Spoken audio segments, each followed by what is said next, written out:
টিকটকে ফের ছড়িয়ে পড়েছে এক চরম বিপজ্জনক ও বিতর্কিত ট্রেন্ড, ওয়াটারবোর্ডিং চ্যালেঞ্জ। এই ট্রেন্ডে অংশগ্রহণকারীরা মুখে তোয়ালে চাপা দিয়ে নিজেদের উপর পানি ঢালেন, যেন এক শ্বাসরোধের বিকৃত অনুভূতি। এটি মূলত প্রাচীন শারীরিক নিষিদ্ধ নির্যাতন পদ্ধতির অনুকরণ, যেটি অতীতে বিভিন্ন দেশে গুপ্ত গোয়েন্দা জিজ্ঞাসাবাদের সময় ব্যবহার করা হতো। এই চ্যালেঞ্জে অংশ নেয়া এক তরুণ বলেন, আমি তো সত্যিই ভেবেছিলাম আমি মারা যাচ্ছি।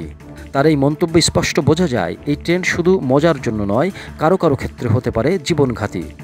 চিকিৎসকদের মতে এভাবে শ্বাস রুদ্ধ করে কৃত্রিমভাবে দম আটকে রাখলে মস্তিষ্কে অক্সিজেন সরবরাহ বন্ধ হয়ে যেতে পারে, যা স্থায়ী ক্ষতি এমনকি মৃত্যু ঘটতে পারে।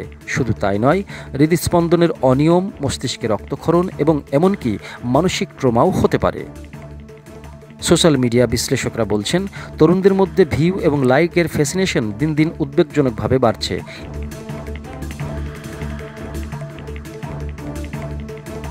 এমনকি যে কোনো মূল্যে ভাইরাল হতেই হবে, এই প্রবণতা হয়তো অজান্তে তাদের বিপজ্জনক কাজে ঠেলে দিচ্ছে।